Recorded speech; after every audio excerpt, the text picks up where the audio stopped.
Imagine getting a letter in the mail or an email in your inbox saying you are pre-approved for a credit card.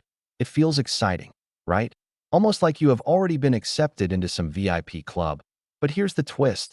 That pre-approval might not mean what you think it means.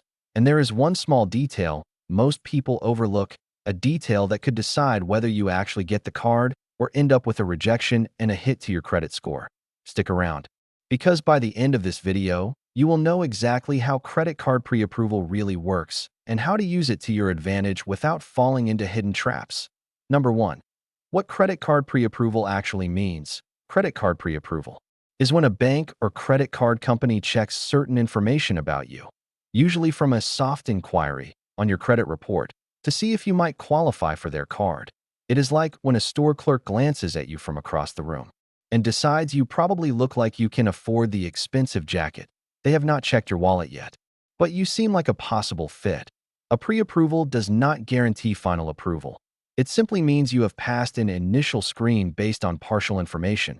For example, a bank might pull data from credit bureaus like Experian, Equifax, or TransUnion to see your credit range, existing debts, and payment history trends. If your profile matches their target customer, you get that you're pre-approved. Message. Number 2. Soft inquiry versus hard inquiry. When you get pre-approved, lenders use a soft inquiry. This type of check does not affect your credit score. Think of it like someone looking through a shop window. It is quick, harmless, and leaves no mark. But if you decide to actually apply for the card, the lender will run a hard inquiry. That is when they open the door, walk inside, and take a close look at your financial history. A hard inquiry can lower your credit score by a few points temporarily. Too many hard inquiries in a short period can signal to lenders that you are desperate for credit, which can make them more cautious. Number 3. Why banks send pre-approvals. Banks are not sending you pre-approvals out of pure kindness. It is marketing, and it works. They want to target people who are most likely to qualify and use the card. If they send an offer to someone who is already a strong candidate, the approval rate is higher, and the bank makes money from interest, fees, and transactions. For example, if you have a credit score of 720, low credit card balances, and a steady income, you might get offers for premium travel cards. If your score is 640 with a smaller credit history, you might get offers for beginner-friendly cards with lower limits. Number 4. The difference between pre-approval and pre-qualification. Pre-approval and pre-qualification sound similar, but are slightly different. Pre-qualification usually happens when you take the first step. You fill out a form online, give basic information, and the lender tells you if you might qualify. Pre-approval is often initiated by the lender based on data they already have. It feels more personal because they reached out to you first.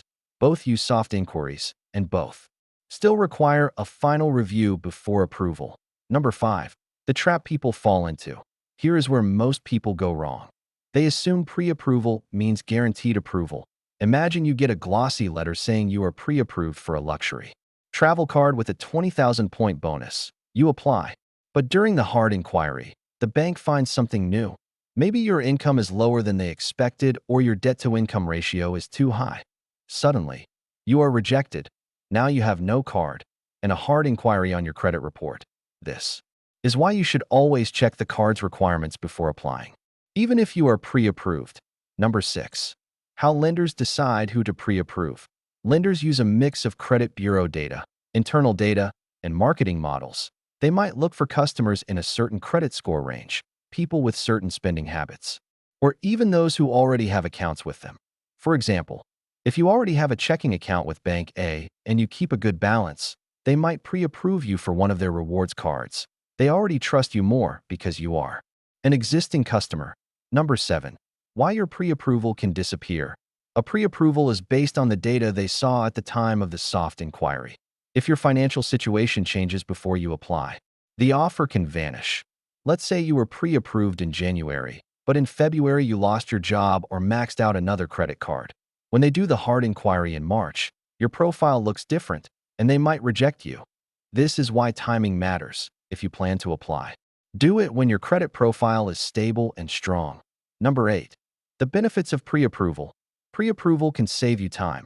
Instead of applying blindly for cards and risking multiple rejections, You target offers where your chances are higher.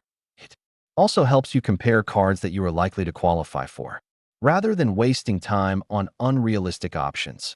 For example, if you are pre-approved for 2 different cashback cards, you can compare their rewards, fees, and perks, then choose the one that suits you best. Number 9. The downside of pre-approval. The main risk is overconfidence. Some people get multiple pre-approvals and apply for several cards at once. Each application adds a hard inquiry, and multiple inquiries can lower your credit score. There is also the temptation factor. Just because you are pre-approved does not mean you need the card. Too many cards can make debt management harder. Number 10. How to check your own pre-approval. Offers. You do not have to wait for the mail.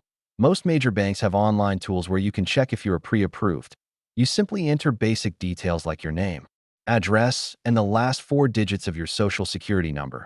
They run a soft inquiry and show you potential offers. For example, American Express, Capital One, and Chase all have pre-approval checkers on their websites. Number 11. What to look for in a pre-approval offer. When you get a pre-approval letter or email, do not just focus on the perks. Look closely at the interest rate range, annual fees, and reward structure. If you see a high interest rate, it might wipe out any rewards you earn if you carry a balance. Also, check for the fine print. Some offers have an expiration date or require you to spend a certain amount in the first few months to earn the sign-up bonus. Number 12. Using pre-approval to protect your credit score. If you are rebuilding credit, pre-approval can help you avoid unnecessary hard inquiries. Instead of applying randomly and getting rejected, you focus on offers where you have a better shot. For example, if you have a score of 650, you might get pre-approved for a card that accepts applicants with scores starting at 640. This increases your odds and reduces risk. Number 13. How pre-approval affects your future offers. If you apply and get approved, future offers might be better because lenders see you as a proven customer. On the other hand, if you apply and get rejected, your chances of getting good offers soon after might drop because of the hard inquiry and the rejection record. Number 14. Pre-approval myths to ignore. Myth 1. Pre-approval always means you are safe to apply. Not true. It is just an invitation to apply. Myth 2. Checking pre-approval hurts your score. False. Soft inquiries do not hurt your score. Myth 3. Only people with high credit scores get pre-approved. Not true. Banks target different types of customers, including those with fair credit, but the offers will be for cards that fit that profile. Number 15. When you should not apply, even if pre-approved. If you are about to make a big purchase like a home or car, avoid applying for new credit cards. The hard inquiry can affect your mortgage or auto loan terms. Also, if you are struggling with existing debt, adding another card might increase your risk of falling deeper into debt. Number 16. The one thing you must do before applying. Always check your credit reports from all 3 bureaus before applying. Make sure there are no errors or outdated negative marks. An incorrect late payment or high balance could cost you the approval. You can get free reports from annualcreditreport.com. Number 17. How to turn pre-approval into guaranteed approval. Keep your credit utilization low, ideally under 30% of your available credit. Pay bills on time, avoid new debt, and maintain steady income before applying. For example, if you have a limit of $3,000 across your cards, try to keep your balances below $900. The cleaner your profile, the more likely your pre-approval will turn into a real approval. Number 18. Why some pre-approvals include a set credit limit. Sometimes your pre-approval letter will mention a up-to credit limit. This is not a guarantee. It is simply the maximum they might give you if everything checks out during the hard inquiry. For example, they might say you are pre-approved for up to $10,000, but after reviewing your income and debts, they might approve you for $5,000 instead. Number 19. The role of your income in pre-approval. Even if your credit score looks great, your income plays a big role in final approval. Lenders use your income to calculate your debt-to-income ratio. If you earn $4,000 a month, but have $2,000 in monthly debt payments, your ratio is high, and this can reduce your approval odds. Some people get pre-approved because their credit score is strong, but then get denied because their income-to-debt balance is not healthy. Number 20. How your spending history matters. Your past spending patterns can affect your chances during the final approval stage. If you have multiple maxed out cards or a history of only making minimum payments, lenders might see you as a higher risk, even if you have never missed a payment. For example, someone with a 720 score but high revolving debt might still get denied despite being pre-approved. Number 21. Targeted offers based on your location. Some banks send pre-approvals to people in certain areas because of local promotions or market strategies.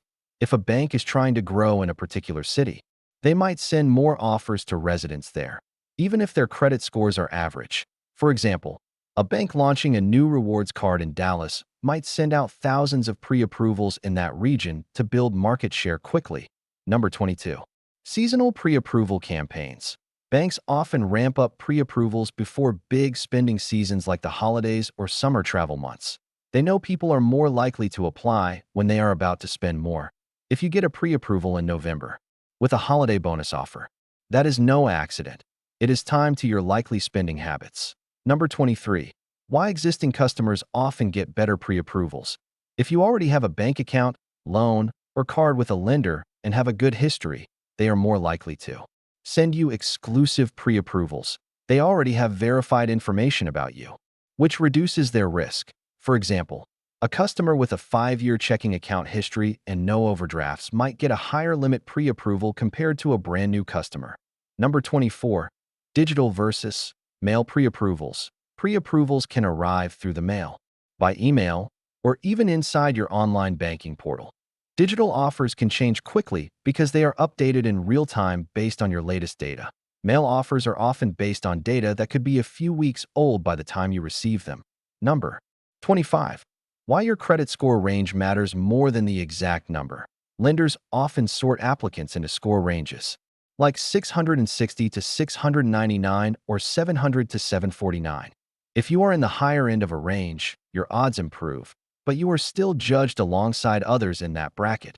For example, a 701 score and a 740 score might both be in the same range for marketing purposes, even though the 740 applicant is stronger. Number 26. Special pre-approvals for balance transfers. Some offers are designed to attract customers who carry balances elsewhere. If you get a pre-approval for a card with a 0% intro APR on balance transfers, it likely means the bank knows you have existing debt. They are hoping you will move that debt to their card, where they can earn from interest later. Number 27. Limited time pre-approvals. Some pre-approvals expire after a short time. This creates urgency and can push people to apply quickly. Always check the expiration date in the offer. If you wait too long, the lender might run another soft inquiry, and your status could change. Number 28. Pre-approval for people with thin credit files. Even if you have little credit history, you might still get pre-approved, often for secured cards or beginner cards. For example, a student with just 1 year of credit history might get pre-approved for a student rewards card with a low limit. This is the bank's way of starting a relationship early. Number 29. How your employment stability helps. If your job history is stable, like being with the same employer for several years, it can help solidify your approval odds after pre-approval. On the flip side, frequent job changes or long employment gaps could raise questions during the final review. Number 30. The relationship between pre-approval and interest rates. The rate range in a pre-approval offer is just that, a range. Your actual rate is determined after the hard inquiry. For example, a card might advertise 16 to 24% APR. If your credit profile is strong, you might get the lower rate. If it is weaker, you will likely get the higher rate. Credit card pre-approval can be a powerful tool. If you understand how it works, it is not a promise, but it is a hint that you are on the right track. Handled wisely, it can save you time, protect your credit score, and help you land the right card without unnecessary risks. So, the next time you get that shiny pre-approved envelope or email, will you treat it as a golden ticket, or will you read the fine print first?